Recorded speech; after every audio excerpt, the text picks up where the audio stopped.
भासते चित्स्वभावाय स्वभावान्तरच्छिदे अनन्तगणस्तत्त्वं पश्यन्ति प्रत्यगात्मना अनेकान्तमयी मूर्तिः नित्यमेव प्रकाशताम् परपरिणति हेतोर्मोहनामोनुभाव दविरतमनुभाव्य व्याप्तिकल्माशिदाय मम परमविशुद्धि शुद्धचिन्मात्रमूर्ते भवतु समयसार व्याख्यैवानुभूते वन्दितु सौवसिद्धे दुवमचलमणोभवं गतिं पत्ते ओच्छामि समयपाहुड मे नमो सुधकेवली भणिदम् वंदा माताजी त्याच्या इकडे बसलं तर चालतंय आता इथं बसलं तर चालतंय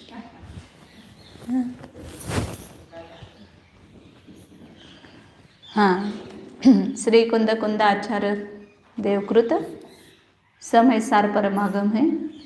इसमें संपूर्ण समय सार का सार परिशिष्ट में आचार्य ने बता दिया है कि समय सार पढ़ करके जो हमें अपने आत्मा की महिमा नहीं आई है वो महिमा की आत्मा की महिमा इस परिशिष्ट को पढ़ने से आएगी। क्योंकि हर बार आचार्य ने प्रयत्न तो ये किया शुरू से लेकर के लास्ट तक कि किसी भी उपाय से इस जीव को अपना जो सच्चा स्वरूप है जो शुद्ध स्वरूप है उसकी प्रतीति हो जाए, उस आत्मा का ज्ञान हो करके उस आत्मा का अनुभव हो जाए। इसके लिए आचार्य ने बहुत उपाय बताए उसके लिए और उसका स्वरूप बताने की कोशिश की है। फिर भी अभी जो ज्ञान मात्र आत्म स्वभाव है उसकी प्रतीति इस जीव को नहीं होती है, इसलिए कुछ शक्तियों के माध्यम से उसकी प्रतीति कराते हैं। यह अनंत शक्तियों से संपन्न आत्मा है और वह तुम स्वयं हो, तो अपने में ये शक्तियाँ हम देख करके अपने आत्मा की महिमा बढ़ाएं, अपने आत्मा को जानें, ये उनका प्रयोजन है। तो इसमें अपन ने 16 शक्तियाँ देखी थी। पहली शक्ति है जीवत्व शक्ति। इस जीवत्व शक्ति से जीव अनादिकाल से जी रहा है, अनंत काल तक जिएगा।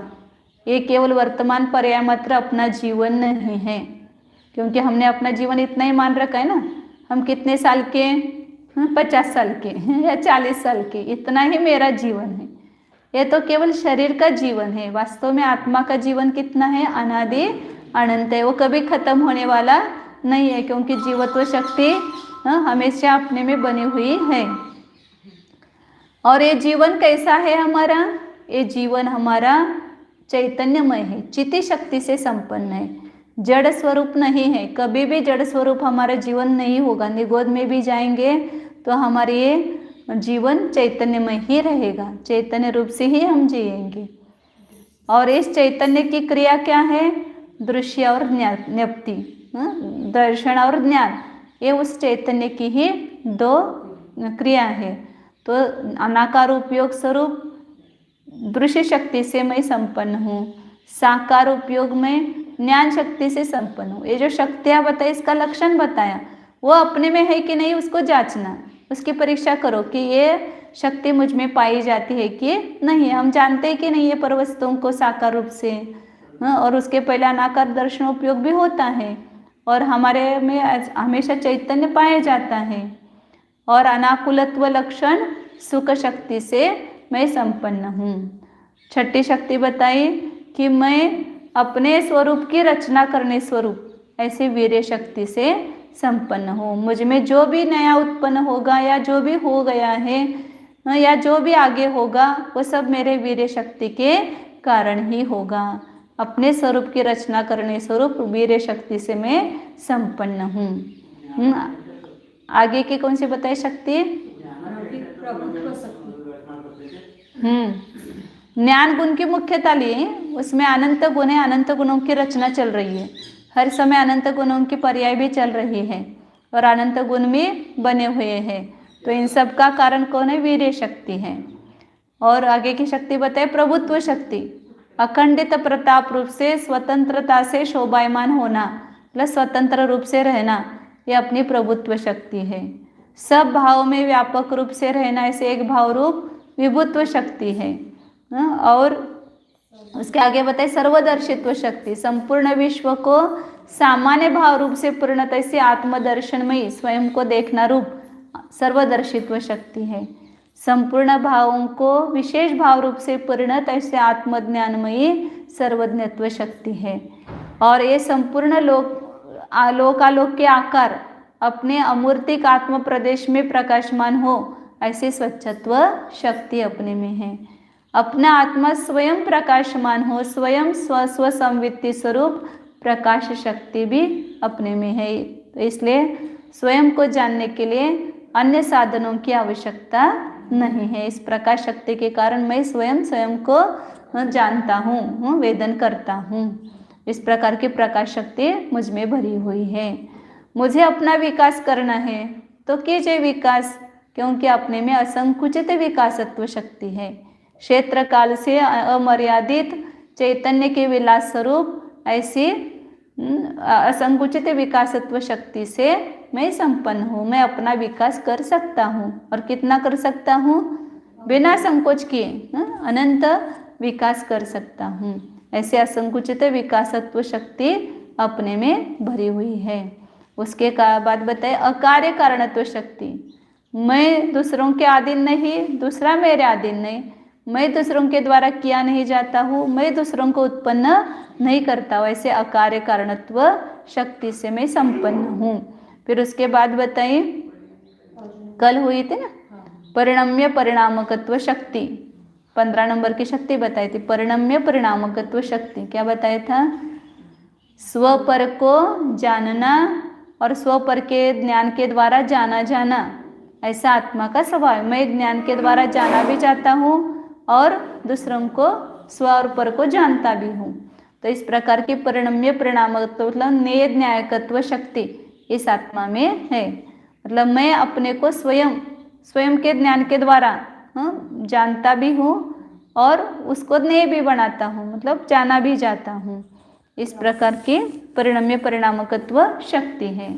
फिर उसके बाद बताइए त्यागोपादान शून्यत्व शक्ति, कि मुझमें कुछ कम नहीं है, कुछ अधिक नहीं है, अन्योन्य अतिरिक्त रही स्वरूप, नियत स्वरूप, निश्चित स्वरूप है। उसमें कम भी नहीं होता है, उसमें ज़्यादा भी नहीं होता है। इसलिए मैं किसी का त्याग भी नहीं करता हूँ, न अपने स्वरूप का त्याग करता हूँ, न पर को ग्रहण करता हूँ। प्रत्येक द्रव्य, बहुत सारी शक्ति इसमें जो है सामान्य रूप से है कि सभी द्रव्य में पाई जाती है। त्यागोपादान शून्यत्व तो शक्ति सभी में है। कोई भी द्रव्य दूसरे द्रव्य को ग्रहण नहीं करता है और अपने गुणों का त्याग नहीं करता है। तो त्यागोपादान शून्यत्व शक्ति से संपन्न हूँ। इस प्रकार 16 शक्तियाँ बताई। इन शक्ति का रोज घोलन करो, रोज चिंतन करो और वो शक्तियाँ अपने में देखो। उन शक्तियों से संपन्न अपने को देखो तो अपने में जो दीनहीन भाव हो रहे हैं वे सब नष्ट हो जाएंगे। अपने आत्मा की महिमा आएगी। अगली शक्ति है 17 शक्ति, 17वीं शक्ति षड स्थान पतित वृद्धि हानि परिणत स्वरूप प्रतिष्ठत्व कारण विशिष्ट गुणात्मिका अगुरु लघुत्व शक्ति ही। कौन सी शक्ति है? अगुरु लघुत्व शक्ति। उस अगुरु लघुत्व शक्ति का कार्य क्या है, वो उसका लक्षण क्या है वो बता रहे हैं। षड स्थान पतित वृद्धि हानि परिणत, प्रत्येक द्रव्य का स्वरूप कैसा है, उसमें 6 प्रकार की हानि और 6 प्रकार की वृद्धि किसमें हो रही है? प्रत्येक गुणों के अंशों में, मतलब प्रत्येक गुणों में हो रही है। द्रव्य अनादि अनंत कायम है, वो बदलता नहीं है, और गुण भी अनादि अनंत कायम है, लेकिन गुणों का जो परिणमन चल रहा है उसके कारण से उस द्रव्य को अनित्य कहते हैं और गुण को भी अनित्य कहते हैं। तो जो गुणों का परिणमन चल रहा है वो किस रूप से चल रहा है? तो वृद्धि हानि रूप से। उन गुणों के अंशों में, उस गुणों की जो शक्ति है, उस शक्ति के कुछ अंश घटते हैं, कभी वो कुछ अंश उसमें बढ़ते हैं। मतलब शक्ति घटती है, शक्ति बढ़ती है। जैसे अभी ज्ञान गुण है, तो ज्ञान गुण में हमेशा अपना ज्ञान समान रहता है क्या? पहले हम बालक थे, जब जन्म लिया तब कैसा था हमारा ज्ञान? अल्प था, कम था। और फिर जैसे बड़े हो गए, थोड़ा थोड़ा शोभशम बढ़ गया। इसको क्या बोलना, उसको क्या बोलना, ये हमें कुछ पता नहीं था। फिर थोड़ा थोड़ा सिखाया गया तो उसका ज्ञान होने लगा। फिर हम बालवाड़ी में गए, मॉन्टेसरी में, फिर पहले में, दूसरे में, तीसरे में गए, तो हमारा ज्ञान क्या होता गया? बढ़ता गया ना। फिर बे हुए, बीकॉम हुए, तो ज्ञान का उत्तरोत्तर क्या हुआ? शोभशम बढ़ता गया है। या कभी भूल भी जाते तो उसमें ज्ञान का शोभशम घटता भी है। तो इस प्रकार एक शोभशम घटना बढ़ना मतलब क्या है? कि इस ज्ञान की जो शक्ति है वो कम होती है या कभी ज़्यादा होती है। फिर बुढ़ापा आएगा, पुनः हम भूल जाएंगे, पुनः इस भाव को छोड़ करके दूसरे भाव में जाएंगे। समझो यहाँ से गए केंद्र में, कितना शोभशम घट गया? अनंत गुना, अनंत गुणी हानि। 6 प्रकार के वृद्धि और 6 प्रकार की हानि बताई ना, संक्षेप में बताती हूँ। उसका तो बहुत डिटेल गणित है, तो इसमें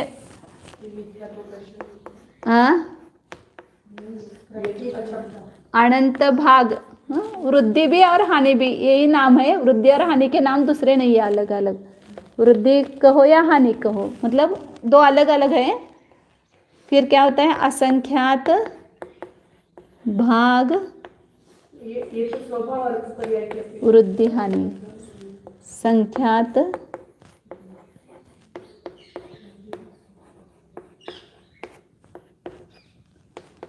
हानि, संख्यात गुण वृद्धि और हानि, संख्यात असंख्यात गुण वृद्धि और हानि, और अनंत गुण वृद्धि और हानि।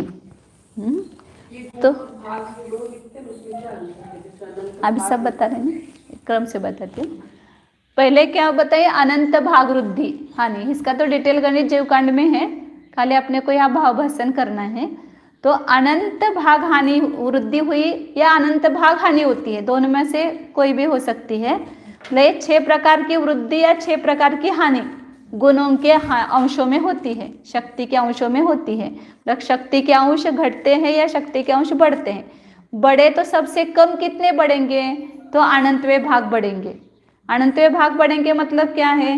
कि उसमें सबसे जो जगन्य ज्ञान है उसमें अनंत संख्या का भाग दो, जो उतना उत्तर आया, लब्ध आया, उसका उतने अंश बढ़ गए, तो उसको क्या कहना? अनंत भाग वृद्धि। मतलब जो अपने मुख्य गुणों के अंश जगन्य रूप से है उसमें अनंत का भाग दो और उतने ही अंश उसमें बढ़ गए। जैसे 100 है, उसमें 10 का भाग दिया तो 10 आया, तो 110 हो गए। तो कौन सी वृद्धि हुई? अनंत भाग वृद्धि। मतलब जो अपने गुणों के अविभाग प्रतिच्छेद है, अभी है किसी ने, सबके है, उसमें हम अनंत का भाग दे करके उतने अंश बढ़ गए तो समझना उसमें अनंत भाग वृद्धि हुई। अपने, ये अपना विषय नहीं है, छद्मस्ता का विषय नहीं कि अभी अपने गुणों की अनंत भाग वृद्धि हुई या अनंत भाग हानि हुई या वृद्धि हुई, ये जानने का अपना ज्ञान नहीं है उतना सूक्ष्म।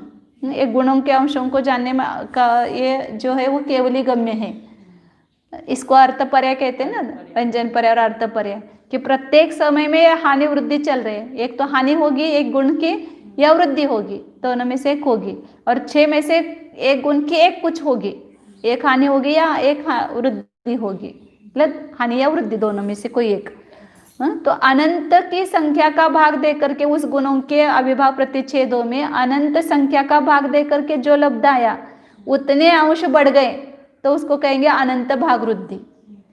फिर उस अपने गुणों के अविभाग प्रतिच्छेद जो अंश है, अविभाग प्रतिच्छेद मतलब उसके गुणों के अंश शक्ति अंश, उसको असंख्यात संख्या का भाग देकर, असंख्यात संख्या छोटे अनंत से, तो असंख्यात का भाग देकर के जो लब्ध आया उतने अविभाग प्रतिच्छेद बढ़ गए समझो अपने, तो समझना कि वहां पर असंख्यात भाग वृद्धि हुई है। और संख्यात संख्या उससे भी छोटी है, असंख्यात से संख्या छोटी है। संख्या के 3 भेद आते हैं ना, संख्यात, असंख्यात और अनंत। अनंत संख्या बड़ी है, तो वो जो भाग वृद्धि होगी वो छोटी आएगी, क्योंकि बड़ी संख्या का भाग देने पर लब्ध छोटा आता है और छोटी संख्या का भाग देने पर लब्ध बड़ा आता है। तो असंख्यात का भाग देने पर जो लब्ध आएगा उतने यदि समझो अपने में अविभाग प्रतिच्छेद बढ़ गए तो कौन सी वृद्धि हुई? असंख्यात भाग वृद्धि। और संख्यात संख्या उससे भी छोटी है, तो उस संख्या का भाग दे करके उस किसमें देना? जो पहले अपने अविभाग प्रतिच्छेद है उसमें भाग दे करके जो लब्ध आया उतने अविभाग प्रतिच्छेद अपने बढ़ गए, उतने शक्ति बढ़ गई, तो समझना कि वो संख्यात भाग वृद्धि हुई। तो अनंत भाग वृद्धि सबसे छोटी है, उससे असंख्यात भाग वृद्धि बड़ी है, उससे संख्यात भाग वृद्धि बड़ी है। और अब बताइए कौन सी? संख्यात गुण वृद्धि। तो संख्यात गुणे बढ़ गए, तो समझना क्या? अपने जो पहले अविभाग प्रतिच्छेद है उसमें संख्यात का गुना करने पर बढ़ गए, तो उसको क्या कहेंगे? संख्यात गुण वृद्धि। असंख्यात संख्या से गुना करके जितना आता है उतना बढ़ गया, तो उसको क्या कहेंगे? असंख्यात गुण वृद्धि। और अनंत संख्या का गुना करके बढ़ेगा तो उसको कहते हैं अनंत गुण वृद्धि। एक छोटा सा अंक संदृष्टि से समझाते हैं आपको, थोड़ा सा एकदम संक्षेप में। हाँ, समझो कि अपने अविभाग प्रतिच्छेद है 1000 है, तो अपन 100 संख्या अनंत की मानते हैं, 100 संख्या अनंत है, तो 100 का भाग देने पर कितना आया? 10 आया, तो इसमें बढ़ गए तो कितने हो गए? 1010 हो गया। तो पहले 1000 थे, अब 1010 हो गए, तो कौन सी वृद्धि हुई? अनंत भाग वृद्धि हुई। हाँ? अब असंख्यात का प्रमाण एक 10 मानो, तो 10 छोटी है ना अनंत से असंख्यात संख्या, 10 मानो, 10 का भाग दिया तो कितना आया? 100 आया। अब समझो 1000 में 10 का भाग दे करके जो आया वो वृद्धि हुई, तो कितना हो गया? 1100 हो गया, तो कौन सी वृद्धि हुई? असंख्यात भाग वृद्धि हो। तो इससे बढ़ गई ना, बड़ी है। फिर 5 संख्या माने हमने संख्यात की, 5 का भाग दिया तो कितना आया? 20 आया, 200 आया, 200 आया। 200 अविभाग प्रतिच्छेद बढ़ गए एक साथ, तो कौन सी वृद्धि हुई? 1200 हो गए, तो संख्यात भाग वृद्धि कहेंगे उसको। तो ये 3 वृद्धि में अपने को तारतम्यता समझ में, अनंत भाग वृद्धि में कम बढ़े, असंख्यात भाग वृद्धि में ज्यादा बढ़े, संख्यात भाग वृद्धि हुई तो उसमें और ज्यादा बढ़ गए। अब समझो संख्यात गुण वृद्धि हुई अपने अविभाग प्रतिच्छेदों की, तो संख्यात से गुना करो, इसको 5 से गुना किया तो कितना हुआ? 5000। ये संख्यात गुण वृद्धि हुई। एक साथ 1000 के अपने अविभाग प्रतिच्छेद 5000 हो गए, तो कौन सी वृद्धि हुई? संख्यात गुण वृद्धि हुई। और 1000 का 10 से गुना करो, या संख्यात 10 माना ना, 10 से गुना करो तो कितने हो गए? 10,000 हो गए, तो ये कौन सी वृद्धि हुई? असंख्यात गुण वृद्धि। हाँ, और 1000 को 100 से गुना करो तो कितने हो गए? 1,00,000 हो गए, तो ये कौन सी वृद्धि हुई? अनंत गुण वृद्धि हुई। मतलब पूर्व के अविभाग प्रतिच्छेद में कितनी वृद्धि हुई? तो कभी अनंत भाग से वृद्धि होगी, थोड़ी ही वृद्धि हुई तो अनंत भाग से वृद्धि हुई, या जो उसके भेद बताए हैं ज्ञान के यहाँ से यहाँ तक, वो एक भेद से दूसरा भेद आता है तो अनंत भाग वृद्धि होती है, दूसरे से तीसरा आता है अनंत भाग वृद्धि होती है।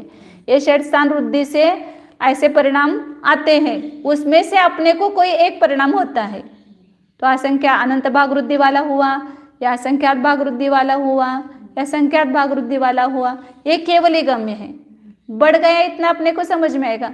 ऐसे तो अब जब भी देखेंगे पंचेंद्र से एक केंद्र में जाएगा, अनंत गुण हानि होगी, और एक केंद्र से पंचेंद्र में आ गया समझो, अनंत गुण वृद्धि होगी। इतना तो अपने को स्थूल रूप से समझ में आता है।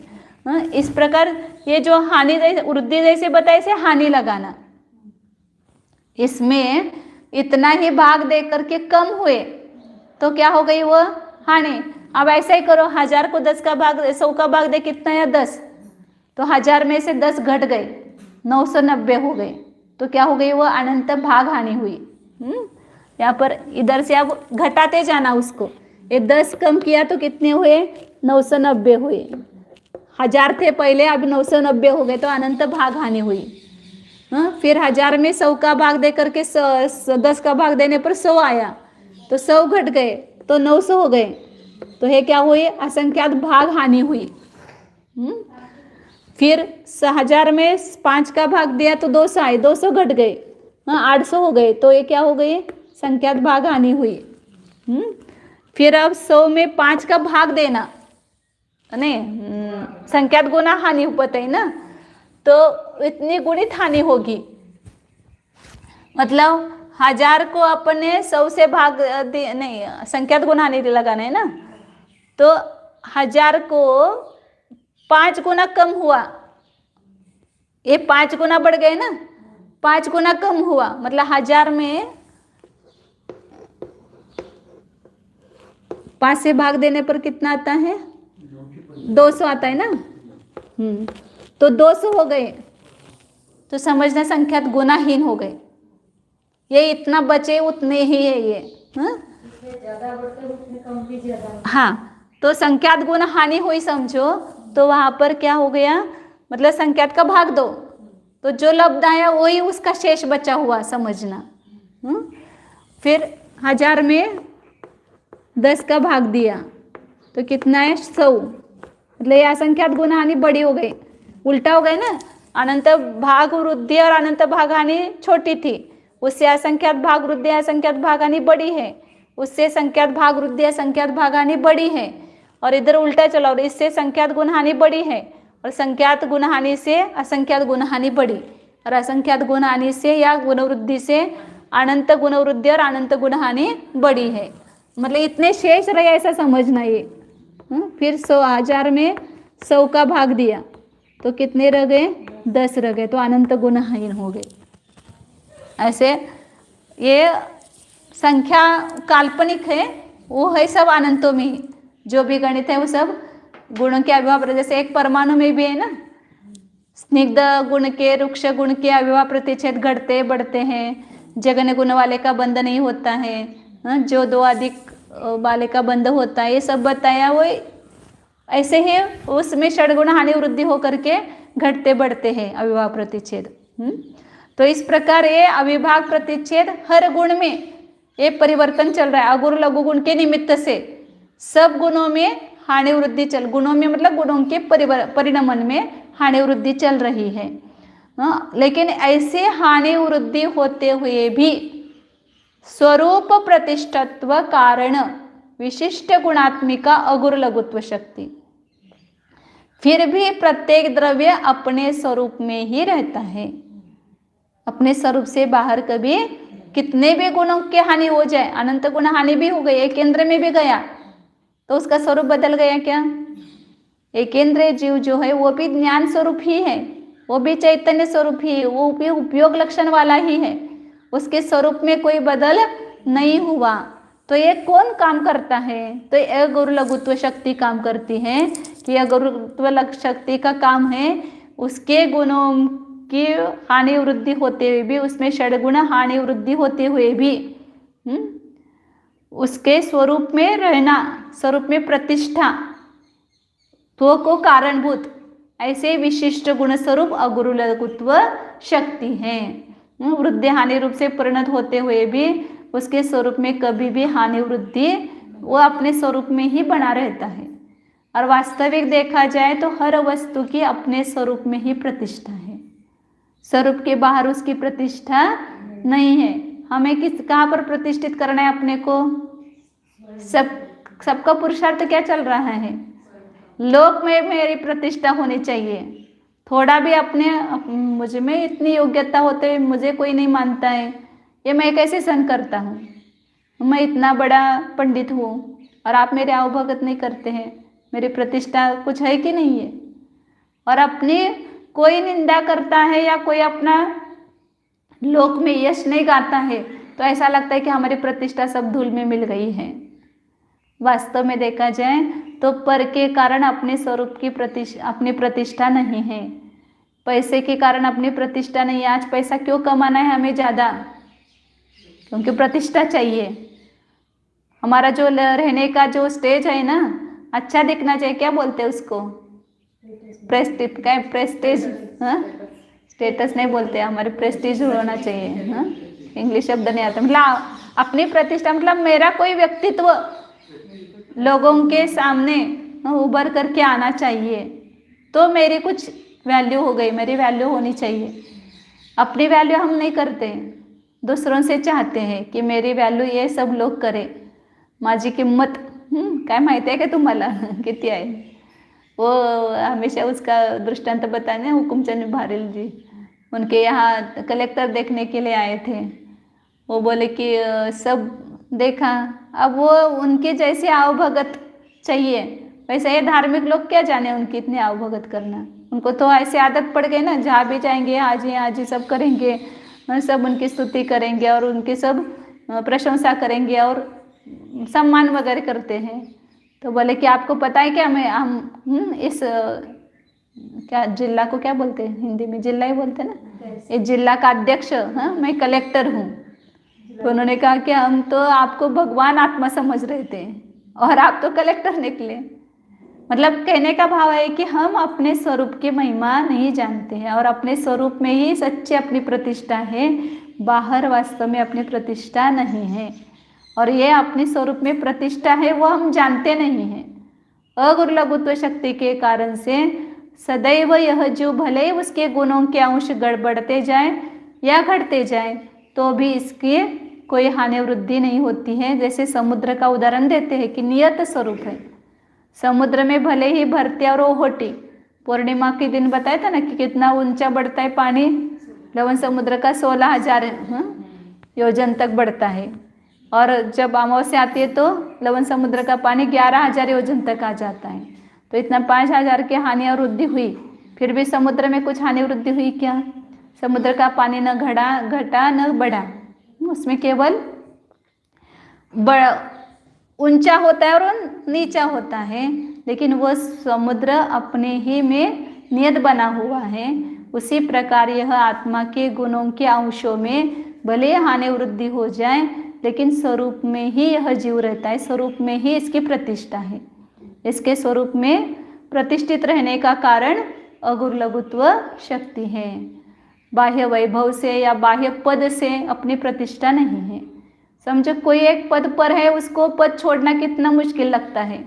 पद छोड़ देंगे तो मुझे कौन मानेगा, इसलिए आखिर मरते दम तक उस पद छोड़ने की भावना नहीं रहती है कि कुछ भी हो जाए। बोलना भी नहीं आता है, कुछ ध्यान भी नहीं रहता है, माथा भी हिलता रहता है, इतना सब होते हुए भी हम पद पर चिपके रहते हैं, पद को छोड़ने की भावना नहीं करते। क्योंकि क्या समझते कि पद से मेरी प्रतिष्ठा है, वैभव से मेरी प्रतिष्ठा है। या अब लौकिक पद तो छोड़ो, यहाँ पर धर्म के क्षेत्र में आने पर भी जो आचार्य पद है, उपाध्याय पद है, वो भी छोड़ना नहीं चाहते। क्योंकि ये पद छोड़ेंगे तो हमें कोई नहीं पूछेगा। पूछ चाहिए हमें, पूछ चाहिए तो पूछ वाले बन जाएंगे अगले भाव में। तो इसलिए कोई मुझे पूछे, कोई मुझे मेरा सम्मान करे, मेरी ख्याति हो, इस प्रकार की भावना ही अपनी दुर्गति का कारण है।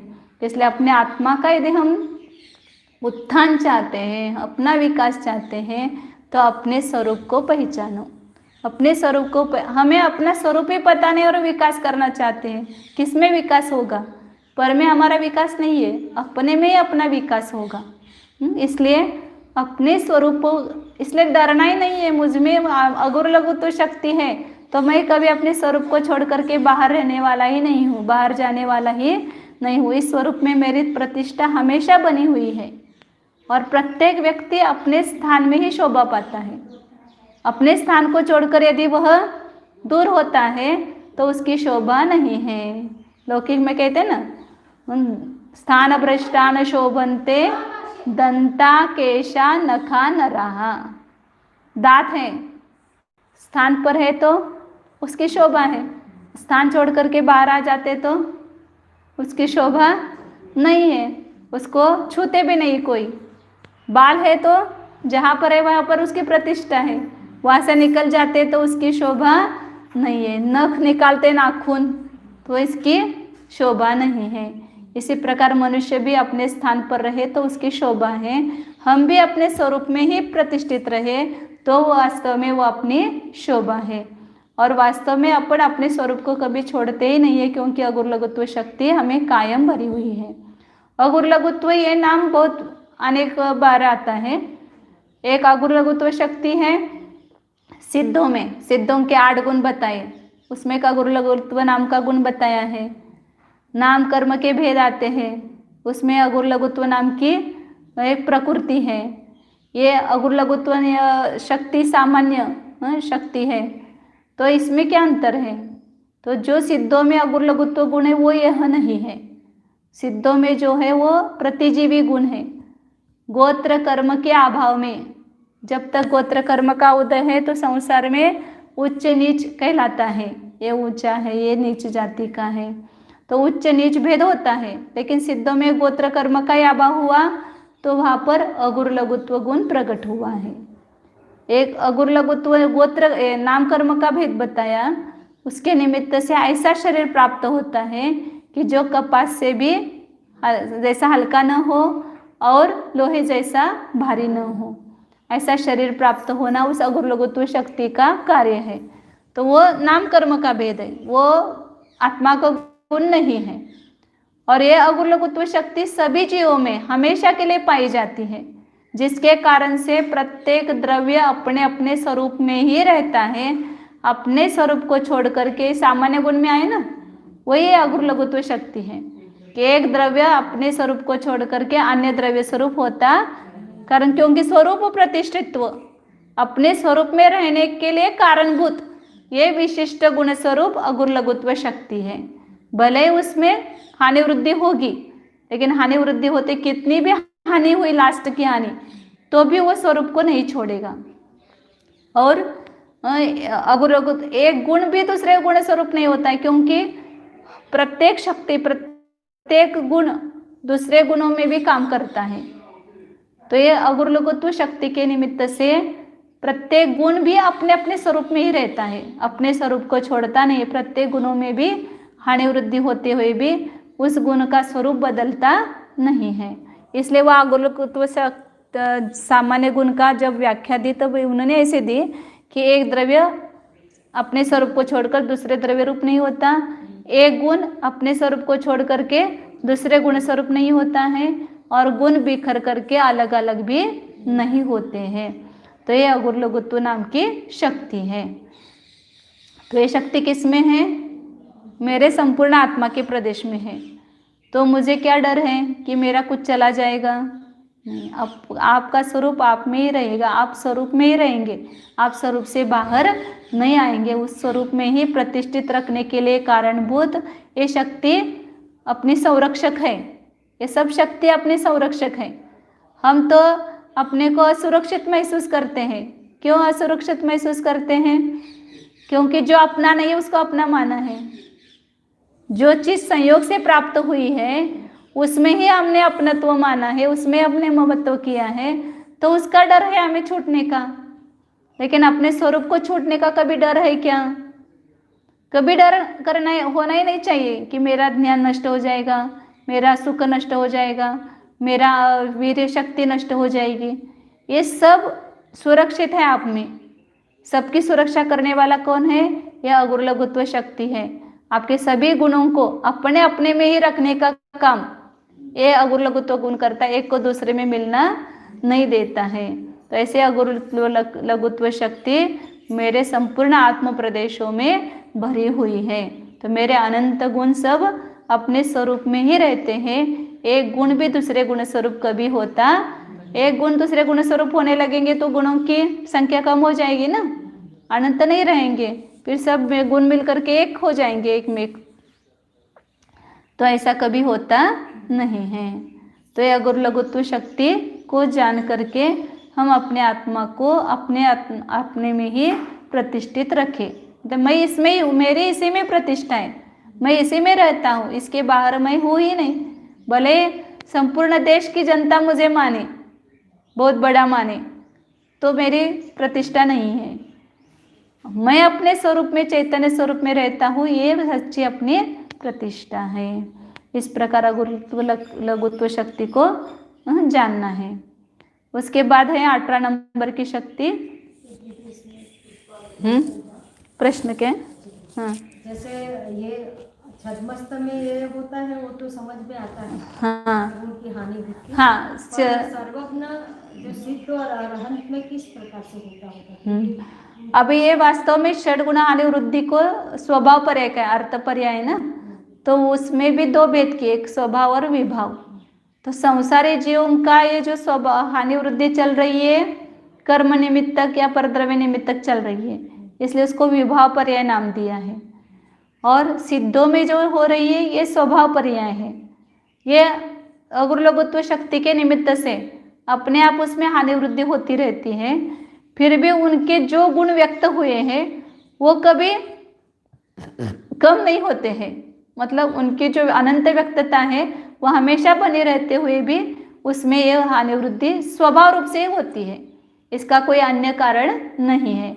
इसलिए उनकी पर्याय को स्वभाव अर्थ पर्याय कहा। ज्ञान में खटपट नहीं होता। हाँ, जितना वो 3 लोक 3 काल को जान रहे हैं वैसा ही हमेशा जानते रहेंगे, फिर भी उसमें जो शक्ति अंश है उस गुणों में वो कम ज़्यादा होते हैं, उसके लिए अन्य कोई कारण नहीं है, वो स्वभाव पर्याय है, मतलब स्वभाव रूप से होता रहता है। हाँ ऐसा, क्योंकि प्रत्येक समय में ये परिवर्तन चल रहा है ना, अर्थ पर्याय प्रत्येक समय में चल रही है, तो ऐसे उनमें भी प्रत्येक समय में चलती रहती है।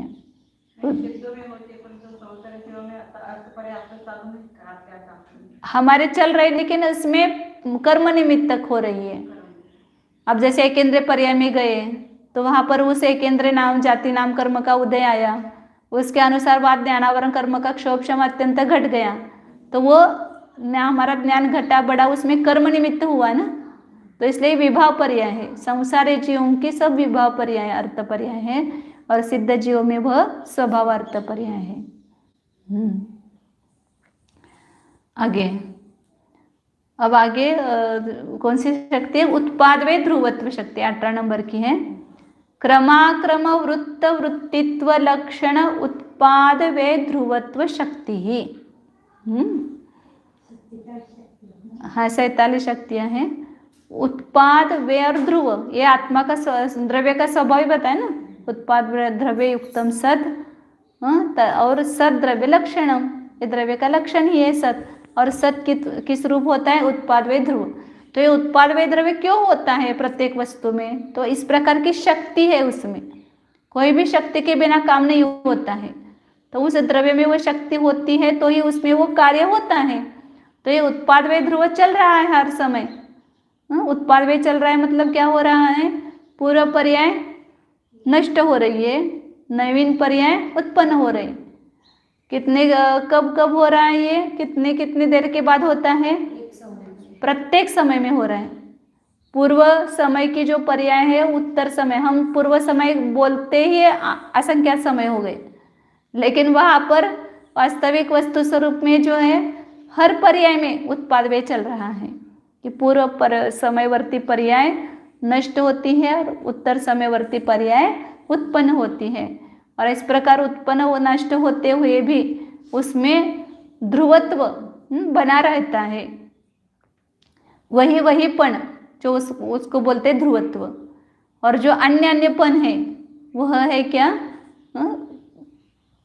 उसको व्यतिरेक कहो या उसको यहाँ पर उत्पाद वे रूप से कहो, क्योंकि पूर्व समय की पर्याय उत्तर समय में रहते नहीं है, तो अलग ही हो गई ना। उत्तर समय की पर्याय उसके उत्तर काल में नहीं रहती है, तो अलग अलग हो गई, तो उसको बोलते हैं व्यतिरेक, भेद। और वही पना जो है वह अन्वय, उसको ही कहते हैं द्रव्य, ध्रुवता। तो इसमें इसका लक्षण बताया उत्पाद वे ध्रुवत्व शक्ति का।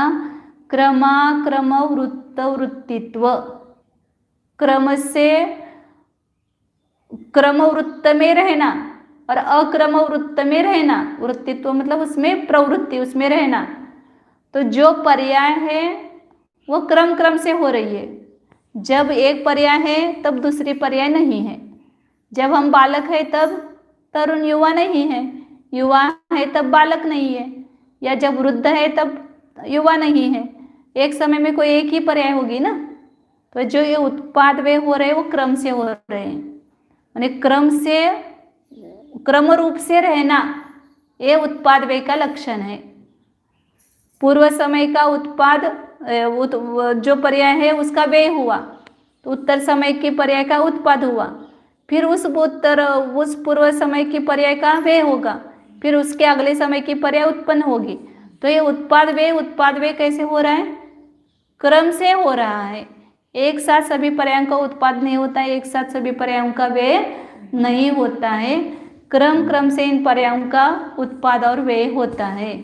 मतलब उत्पाद व्यय एक समय में है, ऐसा भी नहीं दो समय अलग हो। पहली पर्याय यहाँ नष्ट हुई, फिर अगली पर्याय यहाँ उत्पन्न हुई, ऐसा नहीं है। इसी एक पॉइंट पर पूर्व पर्याय यहाँ नष्ट हुई है और ये उत्तर पर्याय यहाँ पर उत्पन्न हो रही है। मतलब इसका व्यय और उत्पाद कैसा है? एक ही स्थान पर, मतलब एक ही समय में है। दो समय अलग नहीं है, उत्पाद के समय अलग और व्यय का समय अलग नहीं है। जो व्यय का समय है वही उत्पाद का समय होता है। जैसे मनुष्य पर्याय का नाश हुआ, उसी समय देव पर्याय का उत्पाद हुआ। 100वें समय में मनुष्य पर्याय का नाश हुआ और फिर 101वें समय में देव पर्याय का उत्पाद हुआ, ऐसा नहीं है। 101वें समय में ही मनुष्य पर्याय का व्यय हुआ और उसी समय देव पर्याय का उत्पन्न हुआ, क्योंकि 100वें समय वो मनुष्य पर्याय थी, उसका सद्भाव था। तो इसलिए उत्पाद व्यय क्रम से होते हैं, लेकिन ऐसा क्रम नहीं लगाना कि पहले उत्पाद होगा फिर व्यय होगा और व्यय होगा फिर उत्पाद होगा, ऐसा नहीं लगाना। एक ही समय में, लेकिन वो अपेक्षा अलग है। पूर्व पर्याय का व्यय हो रहा है, उत्तर पर्याय का उत्पाद हो रहा है, वो एक समय में हो रहा है। उसी पर्याय का उत्पाद और उसी पर्याय का व्यय एक समय में नहीं लगाना, बहुत सारे फिर गड़बड़ियाँ करते हैं अपन। दो पर्याय अलग अलग हैं, दो पर्यायों की अलग विवक्षा से एक समय में उत्पाद व्यय, लेकिन वस्तु का स्वभाव है उत्पाद व्यय ध्रुवत्व, तो वो 2-3 समय में नहीं है उत्पाद व्यय ध्रुवत्व। एक ही समय में वस्तु उत्पाद रूप भी है, व्यय रूप भी है और ध्रुव रूप भी है। क्यों? उसका लक्षण क्या है? क्रम से रहना और अक्रम रूप से रहना। तो पर्याय है वो क्रम से होती है, और जो ध्रुव है उसका जो सदृश अंश है, अन्वय है या गुण है समझो, वो अक्रम रूप से रहते हैं, उसमें क्रम नहीं है। एक तो अन्य गुणों की अपेक्षा से भी अक्रम कहते हैं। ज्ञान, दर्शन, सुख, वीर्य, अस्तित्व, वस्तुत्व, ये सब जितने गुण हैं वे एक साथ हैं, तो उनमें क्रम नहीं है। यह जो ध्रुव अंश है, ज्ञान गुण एक ही ले लो, उसमें भी तीनों है ना, उत्पाद व्यय ध्रुवत्व। तो उसमें पूर्व पर्याय ज्ञान पर्याय नष्ट हुई, उत्तर ज्ञान पर्याय उत्पन्न हुई, लेकिन उसमें जो सदृश ज्ञान अंश है वो वही बना हुआ है, तो वो अक्रम है, उसमें कोई क्रम नहीं है। अक्रम का अर्थ एक साथ होना, क्रम से न होना, ये अक्रम का अर्थ है। तो जो ध्रुवत्व है वह अक्रम रूप से रहता है और उत्पाद व्यय है वह क्रम से रहते हैं। तो एक साथ सब चल रहा है, एक साथ जीव द्रव्य जो है क्रम रूप से रहना और अक्रम रूप से रहना जिसका लक्षण है, ऐसे उत्पाद व्यय ध्रुवत्व शक्ति से युक्त है। सिद्ध भगवान में भी वो चल रहा है ना परिवर्तन, सिद्ध हुए, लेकिन 90वें समय की जो समझो पहले समय ही लेते अपन, पहले समय सिद्ध पर्याय हुई, सिद्ध पर्याय का पहला समय संसार पर्याय का नाश हुआ और सिद्ध पर्याय उत्पन्न हुई, तो पहला समय सिद्ध पर्याय है। फिर दूसरा समय आएगा तो सिद्ध पर्याय वही रही कि दूसरे समय की हो गई? पहले समय की रही क्या सिद्ध पर्याय? पहला समय तो नष्ट हुआ, तो उस पहले समय में जो सिद्ध पर्याय थी वो दूसरे समय में नहीं रही, तो दूसरे समय में दूसरे सिद्ध पर्याय उत्पन्न हुई। तो पहले समय के सिद्ध पर्याय का नाश हुआ और दूसरे समय के सिद्ध पर्याय का उत्पाद हुआ और उसमें जो जीवत्व है वो ध्रुव रूप से बना हुआ है। ऐसे हर समय आगे बढ़ रहे हैं ना सिद्ध, क्या उसी काल में कुटस्थ रह गए? उनका भी परिणमन चल रहा है ना, वो परिणमन सदृश सदृश सदृश है। और लेकिन उसमें भी जो सूक्ष्म अर्थ पर्याय हो रही है वो छद्मस्त के गोचर नहीं है, लेकिन उनमें परिणमन चल रहा है। लेकिन ऐसा परिणमन नहीं होगा उनमें कि जैसा अपन मनुष्य मर करके देव हो जाता है और देव मर करके तिरंज बन जाता है। ऐसा विलक्षण विसदृश उत्पाद नहीं दिखाई देगा उनमें। जो दिखाई देगा वो सदृश सदृश सिद्ध पर्याय रूप से ही उत्पाद होता रहेगा। लेकिन वो उनका भी प्रवाह चल रहा है ना, वो भी अनंत काल तक सिद्ध कैसे कहेंगे अपन? अनंत काल उनके अभी सिद्ध पर्याय उत्पन्न हो करके, कोई 1 साल हो गया, किसी के 2 साल हो गए, किसी के 3 साल हो गए, सिद्ध हो करके हो गए कि नहीं? हाँ, अभी जैसे महावीर हैं, उनके कितने 1000 वर्ष हो गए, 2540 कुछ हुए ना अभी वीर निर्वाण महोत्सव, नहीं वर चाले की 2540 कुछ वर्ष हो गए शायद। तो इतने साल उनको मुक्ति हो करके हो गए, तो उनकी सिद्ध पर्याय इतनी हो गई कि नहीं हो गई? नहीं तो इतने साल के वो कैसे कहलाते सिद्ध? तो इतने समय तक उनका वही वैसा ही परिणमन या सूक्ष्म जो अर्थ पर्याय है वो होती चली आ रही है। उनमें भी उत्पाद व ध्रुवत्व अनेक पद्धति से सिद्ध किया है। जैसे वो संपूर्ण लोक को जान रहे हैं, आलोक आलोक को, तो उनके ज्ञान में जैसे लोक में परिवर्तन हो रहा है वैसे उनके ज्ञान में भी परिवर्तन, मतलब वो परिवर्तन सहित जान रहे कि नहीं विश्व को? क्या पहले समय में जैसा विश्व वैसा ही जान रहे हैं? जो वर्तमान पर्याय थी वो भूत बन गई, भूत पर्याय वर्तमान पर्याय, भविष्य काल की पर्याय वर्तमान बन गई। तो इस प्रकार से जो परिवर्तन विश्व में हो रहा है उसे उनके ज्ञान में भी परिणमन हो रहा है, ज्ञान में भी वैसा जान रहे हैं। तो इसलिए भले सदृश हो पर्याय, लेकिन वह है पर्याय ही। जैसे आपके भी समझो कोई वस्तु आप नई खरीद करके घर में रखते हैं, साड़ी लेकर के गए, 1 साल तक आपने साड़ी खोली नहीं, वैसा ही रखा है, उसमें कुछ परिवर्तन दिखाई दे रहा है आपको? लेकिन परिवर्तन हुआ है कि नहीं हुआ है? हाँ, परिवर्तन हुआ है, दिखाई नहीं दे रहा है आपको, फिर भी उसमें परिवर्तन हुआ है। उसी प्रकार सिद्ध भी अनंत काल तक रहेंगे, नहीं तो उनको प्रत्येक समय में अपूर्व आनंद कैसे आएगा? यदि उनके परिणमन नहीं होगा तो अनंत सुख उनको कैसे होता रहेगा? जैसे अभी एक बल्ब आपने लगाया, लाइट ट्यूब लगाई, 1 घंटे तक वो जलती रही, तो प्रत्येक समय में जल रही कि नहीं जल रही है? क्या पहले समय में आपने लाइट लगा दी फिर वो जल ही नहीं रही आगे? प्रत्येक समय में जल रही है तो उसका प्रकाश बना हुआ है। यदि वो प्रकाश बुझ जाए तो क्या हो जाएगा? वो लाइट बनी नहीं रहेगी। तो उसके बने रहने के लिए हर समय प्रकाश प्रकाश प्रकाश प्रकाश प्रकाश रूप से उसको परिणमन करना पड़ता है, तो वो 1 घंटे तक बनी रही है। ऐसे सिद्ध पर्याय भी अनंत काल तक बनी रहेगी। तो अनंत काल तक उनकी वो सिद्ध सिद्ध सिद्ध सिद्ध पर्याय होती रहेगी, तो वो अनंत काल तक रहेंगे। तो फिर एक समय में नष्ट हो जाएंगे। अब सिद्धों की पर्याय होती नहीं है तो क्या होगा? फिर उनका अभाव ही हो जाएगा। उत्पाद व द्रव्य नहीं है तो द्रव्य नहीं। जिसमें उत्पाद व द्रव्य से ही वस्तु टिकी हुई है, इसलिए उसका लक्षण ही कहा ना, उत्पाद व द्रव्य उत्तम सत और सद्द्रव्य लक्षणम। यदि उसका अस्तित्व बना रहना है तो उसके लिए उत्पाद व द्रव्य तीनों ही उसमें होना ही चाहिए और होते ही है, इसलिए वो वस्तु बने रहती है। तो सिद्ध भी एक जीव द्रव्य है, तो उनमें भी वह उत्पाद व द्रव्य निरंतर होता रहता है। ऐसे उत्पाद व ध्रुवत्व शक्ति सब जीवों में है, सभी द्रव्यों में है, केवल जीवों में ही नहीं सभी द्रव्यों में है। यहाँ पर अपने जीव में घटित करना है। तो ये उत्पाद व द्रव्य है, इसलिए तो आप पुरुषार्थ कर सकते हैं। यदि उत्पाद व ही नहीं होता तो आप क्या पुरुषार्थ करके क्या मिलता आपको? आप क्यों पुरुषार्थ कर रहे हो? मेरा अच्छा हो, मेरा भला हो, मुझे पढ़ना है। क्यों? क्योंकि आपको ये पता है कि पढ़ने के बाद मेरा ज्ञान बढ़ने वाला है, मुझ में पूर्व अज्ञान नष्ट होगा और नया सम्यक ज्ञान उत्पन्न पैदा होगा, फिर भी वो मुझे ही मिलेगा, मैं ध्रुव बना रहूंगा। ये तीनों का विश्वास आपको है, इसलिए आप पुरुषार्थ करते हैं। यदि तीनों नहीं है तो आपका पुरुषार्थ कोई काम का नहीं होगा। इसलिए उत्पाद व ध्रुवत्व शक्ति इस जीव में सदा पाई जाती है। उस उत्पाद व ध्रुवत्व शक्ति को हम जानेंगे तो दूसरों के आधार से रहेंगे क्या?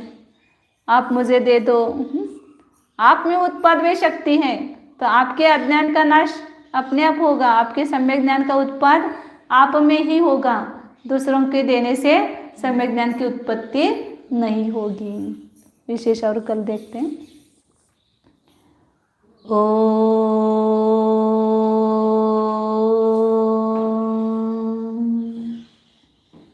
जानिए, यह मैं शुद्ध चैतन्यमय जीव ही हूँ। एक बार तो देखिए अपने को, एक क्षण के लिए अपने स्वरूप का ख्याल कीजिए। सब वस्तुओं का हम ख्याल करते हैं, लेकिन एक क्षण भी अपने स्वरूप का स्मरण नहीं करते हैं। कीजिए, अपने स्वरूप को देखिए। ये बाहर से दिखाई देने वाला ये मेरा स्वरूप नहीं है, ये जड़ है, चेतन। यह बाहर का जड़ शरीर वह मेरा स्वरूप नहीं है। इसमें जो चैतन्य स्वरूप है ये मेरा सच्चा स्वरूप है। उस चैतन्य का एहसास कीजिए।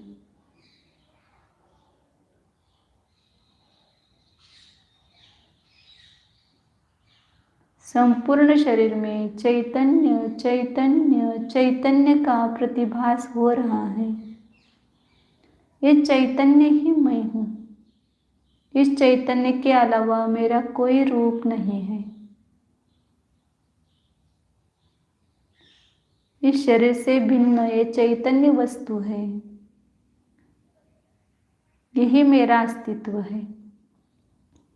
इस चैतन्य में ही उत्पाद व ध्रुवत्व शक्ति है। चैतन्य रूप से ही मेरा उत्पाद हो रहा है, चैतन्य रूप से ही वे हो रहा है, चैतन्य स्वरूप से ही ध्रुवत्व है। शरीर का उत्पाद, शरीर का व्यय मेरा नहीं है। यह मेरे उत्पाद व ध्रुवत्व शक्ति के कारण नहीं है। मेरी उत्पाद व ध्रुवत्व शक्ति मेरे असंख्यात प्रदेशों में भरी हुई है। उन असंख्यात प्रदेशों में ही मेरा उत्पाद व ध्रुवत्व है। मैं इसी में उत्पन्न होता हूँ, इसी में लीन होता हूँ, इसी में ध्रुव रूप से रहता हूँ। देखिए, अपने इन प्रदेशों से बाहर मेरा कुछ भी अस्तित्व नहीं है। इसी में मेरा सब कुछ सर्वस्व है।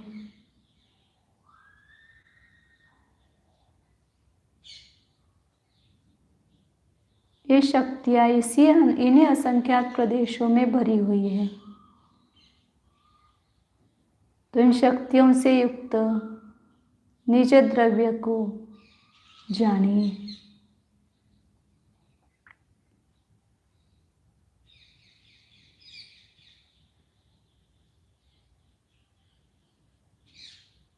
अगुरु लघुत्व शक्ति संपन्न स्वरूप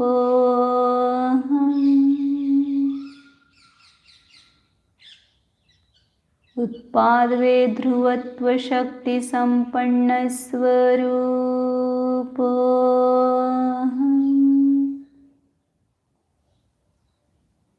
प्रभुत्व शक्ति संपन्न स्वरूप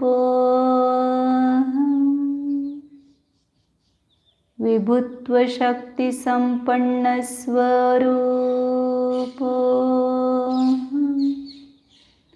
शुद्धोऽहं सिद्धोऽहं ध्रुवोऽहम्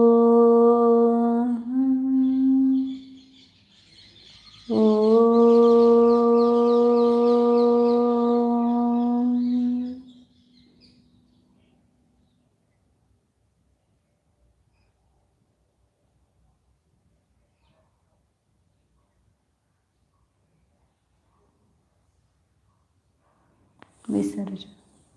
नमो अरिहन्तानं नमो सिद्धाणं नमो आयर्याणं नमो वज्रायाणं नमो लोये सवसा